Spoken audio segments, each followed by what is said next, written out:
Assalamualaikum warahmatullahi wabarakatuh. Kami dari kelompok 1 izin memperkenalkan diri. Saya Dino Aramburu. Saya Putut Sriani. Di sini kami membuat video untuk mempresentasikan hasil kerja kami yang berjudul nilai-nilai sejarah untuk nilai sejarah, fungsi dan kegunaan untuk pendidikan. Tujuan video kami kali ini yaitu untuk memenuhi tugas presentasi mata kuliah pengantar ilmu sejarah dengan dosen pengampu Bapak Ozi Hendra Tama SPD MPD. Baik, langsung ke pemateri pertama rekan saya. Yang pertama, nilai-nilai sejarah. Pengertian nilai sejarah adalah sesuatu yang berharga, bermutu, menunjukkan kualitas dan berguna bagi manusia.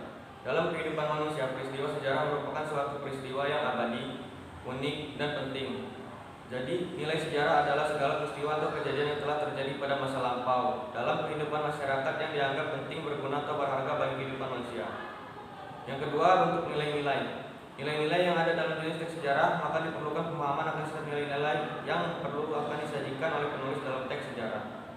Dalam teks sejarah, banyak sekali nilai-nilai kehidupan yang dapat diambil, diantaranya ada 6. Yang pertama, nilai moral atau etik. Kedua, nilai budaya. Ketiga, nilai pendidikan. Keempat, nilai sosial. Kelima, nilai psikologi. Keenam, nilai agama. C. Fungsi sejarah secara rinci dan sistematis menurut Yeni Wijayanti dalam kurikulum di sekolah menengah atas. Pada tahun 2017 dia mengidentifikasikan fungsi sejarah dapat dibedakan menjadi 2, yaitu fungsi intrinsik sejarah merupakan penggunaan sejarah dari dalam, yang mana dikaitkan dengan ilmu pengetahuan.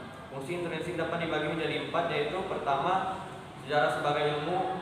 Kedua, sejarah sebagai pernyataan pendapat. Ketiga, sejarah sebagai profesi. Keempat, sejarah sebagai cara mengetahui masa lampau. Fungsi sejarah ekstrinsik, sejarah yang digunakan atau dimanfaatkan sebagai pendidikan atau liberal education bagi masyarakat. Fungsi sejarah sebagai liberal education dibagi menjadi 11, yaitu yang pertama, pendidikan moral. Yang kedua, pendidikan penalaran. Yang ketiga, pendidikan politik. Yang keempat, pendidikan kebijakan. Yang kelima, pendidikan perubahan. Yang keenam, pendidikan masa depan. Yang ketujuh, pendidikan keindahan. Yang kedelapan, ilmu bantu untuk disiplin ilmu lainnya. Yang kesembilan, bukti dari sebuah perbuatan. Yang kesepuluh, latar belakang. Dan yang terakhir yaitu rujukan. D. Kegunaan sejarah.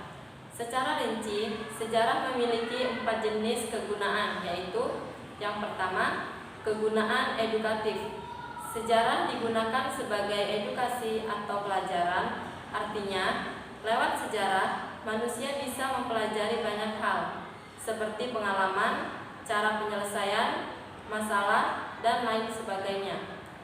Yang kedua, kegunaan inspiratif. Sejarah dapat digunakan sebagai sumber inspiratif seseorang. Artinya, dengan mempelajari sejarah, seseorang bisa mendapatkan inspiratif tentang apa yang harus dilakukannya sekarang. Yang ketiga, kegunaan rekreatif. Sejarah dapat digunakan sebagai sarana rekreatif atau hiburan bagi pembacanya. Contohnya, ketika membaca ringkasan sejarah, seseorang merasa nyaman dan terhibur. Yang keempat, kegunaan instruktif. Sejarah dapat digunakan untuk menyampaikan pengetahuan serta keterampilan.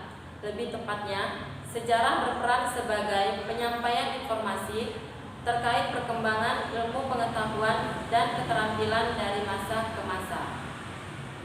Sekian dari presentasi dari kami akhiri. Wassalamualaikum warahmatullahi wabarakatuh.